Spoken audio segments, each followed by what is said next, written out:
Wisnu Indrianto, 50. Rambutnya udah putih. Rapita itu kita dirikan di tahun 2013 sengaja untuk memperlancar ibadah saya. Karena kan umroh ini kan, umroh haji itu kan benar-benar ilah yaumil qiyamah. Dan itu banyak kejadian-kejadian yang tidak masuk di akal yang terjadi langsung dijawab. Ketika saya pengen nyium Hajar Aswad, saya bicara, saya tidak akan pulang sebelum sebelum mencium Hajar Aswad. Itu tidak nyampe hitungan 10 detik saya udah mencium. Posisi saya di luar lingkaran itu, bukan saya ngantri. Kalau kita ngomongin dari usaha, saya dari nol. Pernah ketika saya mulai usaha, saya ditipu orang. Kurang lebih 500.000 US.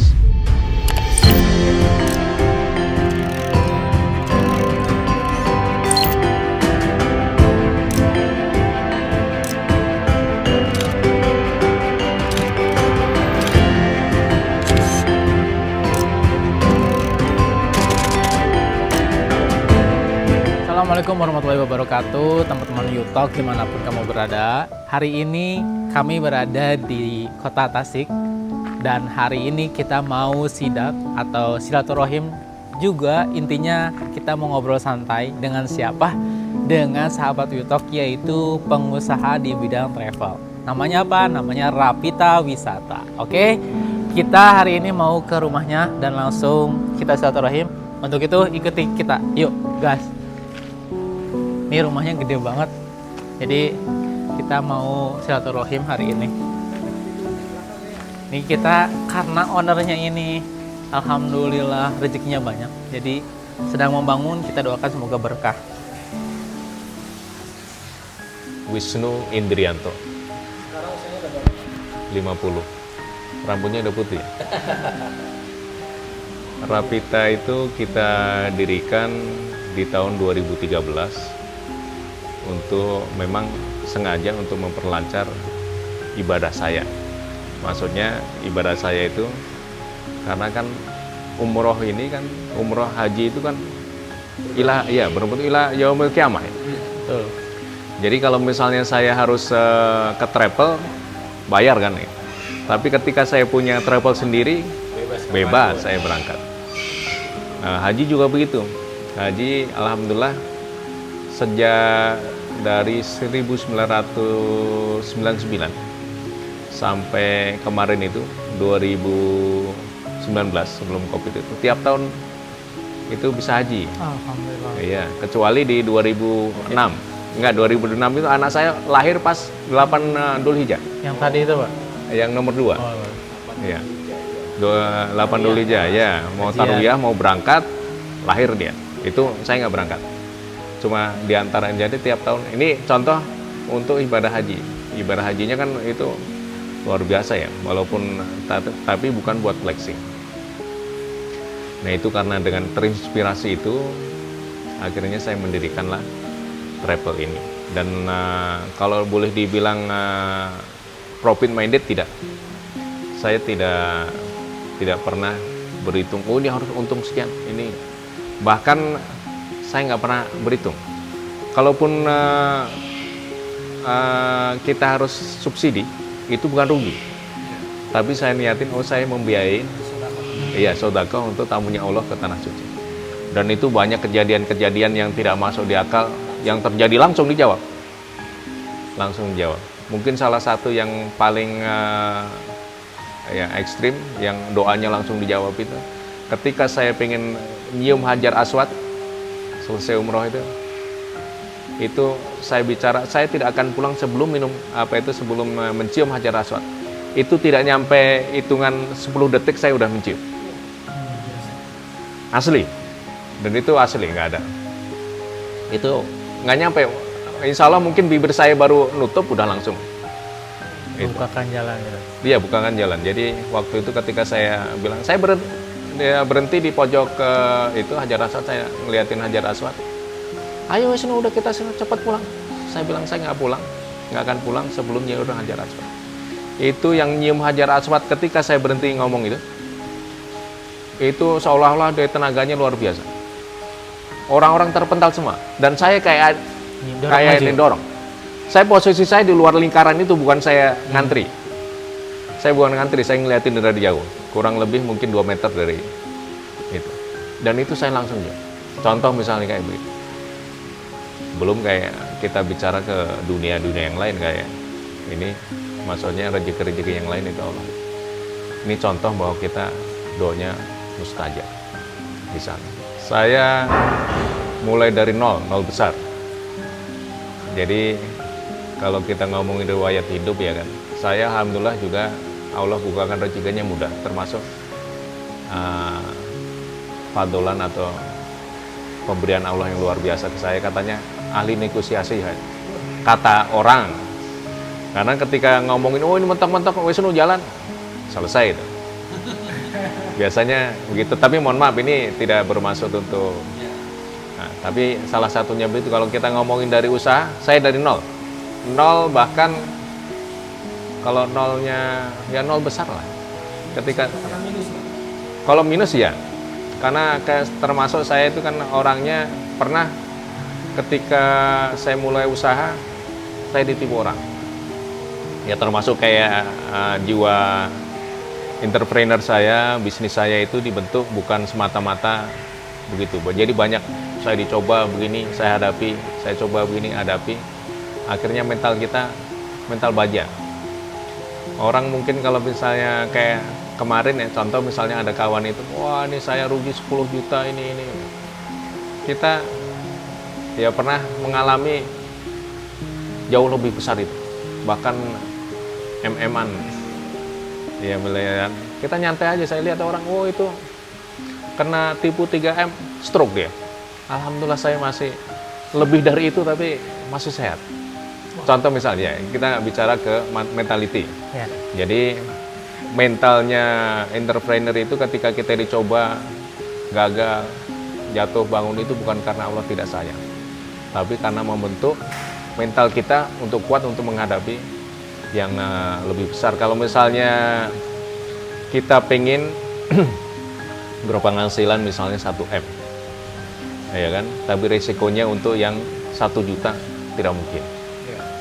Ya, kita harus siap. Ketika kita siap menerima keuntungan atau ininya profit mungkin 1M, kita juga harus siap menerima beban yang senilai itu. Itu masalah mentality. Jadi kalau misalnya ngomong, oh gimana ini, saya pengennya bisnis kita smooth aja kan, tidak ada masalah, tidak ada. Nah itu ntar akan cemen. Kurang lebih sekitar 12 tahun yang lalu, saya dalam satu dilema. Dilema itu ada rekanan kerja saya hitung-hitung itu punya hutang ke saya dari beberapa orang itu. Kurang lebih 500.000 US. Kalau kita dengan ngomong dengan sekarang, ya, dan itu bentuknya begitu. Nah, dilemanya adalah, ini saya harus cut atau saya terusin. Ketika saya cut, ini uang saya kemungkinan tidak akan balik. Ketika saya terusin, dia akan nambah. Dan itu langsung saya cut. Dari sekian banyak itu mungkin kalau persentasenya ya nggak banyak, kali 10-20% yang bisa balik. Bahkan orangnya masih menjalin kerjasama, yang sisanya walau alam lah itu. Dan saya tidak pernah pikirkan itu. Saya tidak pernah pikirkan itu. Saya ngomong sama keluarga, sama ibu saya terutama, kan ibu dengar, wah bisa. Saya bilang, lihat apa yang saya punya, jangan lihat apa yang saya tidak punya. Maksudnya jangan lihat uang yang di luar sana. Intinya gitu. Nah, kalau saya bilang tadi mentality itu tadi, kalau misalnya mungkin dari rekan-rekan di sini kalau misalnya punya segitu di luar terus stuck, kita bilang kita bakar ya kan, kita seolah-olah kita nggak harapkan, mungkin stresnya seperti apa. Nah, itu yang saya maksud bahwa mentality kita itu harus dibentuk dari sana. Background Bapak sebelumnya kan pernah kerja di Arab Saudi. Iya. Terus mengapa memutuskan untuk oke, saya harus balik ke tanah air? Terus yang kedua, kenapa namanya Rapita? Idenya dari mana? Terus motivasinya Rapita itu apa, filosofinya? Saya kira kita baru ngobrol 1 jam dari tadi, tapi rasanya Bapak selalu bisa untuk ngomong itu setenang itu? Padahal tadi cobaannya orang normal aja dengan cobaan segitu bisa stres. Sebenarnya kita tadi pertanyaan yang pertama Kerja di ya. Arab. Jadi setiap kita ini harus punya sense atau sense bisnisnya harus ada. Saya ketika kerja otak udah aja, oh ini potensi nih, ini potensi. Itu ya, harus kita pandai melihat peluang, harus pandai melihat peluang. Ketika saya bekerja, gaji saya dihitung dengan bisnis saya sangat jauh, tapi saya tetap stay. Kalau saya meninggalkan kerjaan saya di waktu siang, malamnya saya kerjain. Jadi ketika saya ngurusin side bisnis saya, kerjaan utama saya mungkin belum saya kerjain, malamnya saya kerjain. Itu jadi termasuk berarti kan yang saya maksud ada tanggung jawab. Ketika kita jadi pekerja, jangan pernah berpikir cuma di dalam satu sisi aja.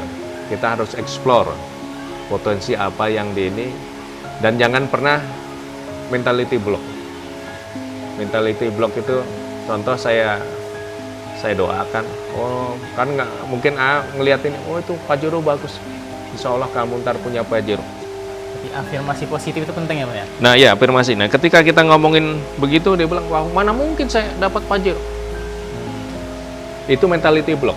Diaminkan dan kita fokus. Insya Allah bisa jalan. Kalau kita ngomong profit ada, pasti dalam bisnis pasti ada. Cuma yang saya bilang tadi bahwa profit minded, orientasinya profit, itu yang tidak. Kita punya margin. Kita punya margin. Contoh misalnya saya ngitung paket, oh ini ada untung. Tapi margin itu kan berbentuk margin.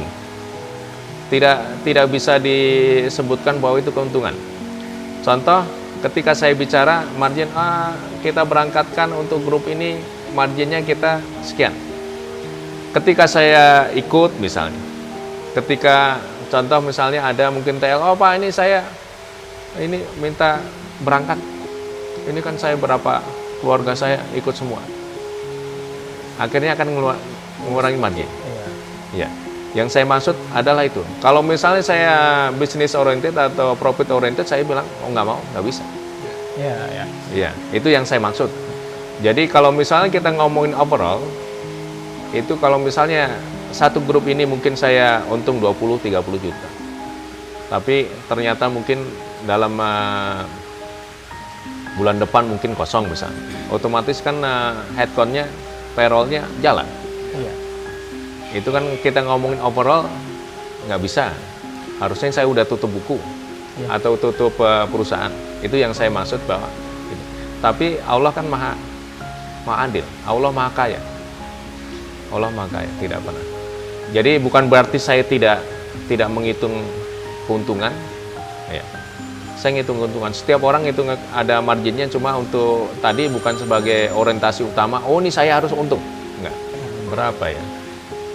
7-8 kali ya. 7-8 bisnis mungkin ya. Kalau saya hitung mungkin ya. Sama tadi belum dijawab Pak. Iya, apa itu? Untuk pribadi Bapak emang sudah seperti ini atau dilatih? Tadi kita baru ngobrol 1 jam aja kayaknya. Oh iya. Nyaman ketika mendengarkan dari suara yang memang berpengalaman, dalam artian sudah kesana ke sini dan memberikan informasi itu memang nyambung. Bukan dibuat-buat, tapi memang real dari experience-nya gitu. Itu semuanya kan kalau kita bilang pengalaman hidup ya. Dan selalu kayak tadi afirmasi ke diri sendiri, itu modal utama. Makanya saya mohon maaf, saya ngomongin modal utama itu begini. Ketika saya ingat ketika waktu SMP itu ada lagunya Maggie Z. Saya bukan penggemar dangdut atau yang itu orang termiskin atau siapa itu? Enggak, aku merasa orang termiskin itu ya. Nah itu saya nggak tahu, kan orang-orang apa? Iya, itu kan lagi ini kan orang-orang nyanyi begitu. Saya nggak nyanyi. Saya masih ingat itu SD kelas 2 atau kelas 3. Saya mereka kenceng, saya kenceng juga. Aku merasa orang terkaya di dunia. Afirmasi positif. Iya, afirmasi. benar ya Bapak yang Bapak bilang tadi, ketika kita ada di satu zaman banyak orang menyanyikan itu, paling tidak mereka terbawa. Ya, Kok ada orang yang kebalikan? Iya, kembali. Iya. Iya. Nah itu memang termasuk afirmasi tadi, husnudzon billah itu memang nyata. Makanya kata kita ngomongin di dalam agama itu husnudzon, di dalam sains mereka sebutnya afirmasi, Ya. ya kan? Mereka afirmasi itu diteliti sama mereka. Itu diteliti sama mereka. Jadi ketika kita bicara-bicara yang baik-baik tadi, itu semuanya afirmasi. Banyak kejadian, saya belum mobil sampai saya tunjuk-tunjuk, ntar saya belikan mobil itu. Saya ngomong sama istri saya, ntar saya belikan. 4 kali kejadian. Bahkan ketika dia datang ke saya itu, saya tunjukin, saya belum punya. 0 itunya untuk uangnya. Saya selalu serahkan masalah saya kepada Allah. Seberat apapun ya Allah, ini kan ya bahasa innalillahi wa inna ilaihi raji'un. Itu saya kembalikan. Kalau saya udah kembalikan ke orang yang udah punya masalah, apa beban saya? Tenang. Udah tenang, saya tenang. Itu termasuk ininya kunci suksesnya itu. Kunci untuk ngontrol diri saya.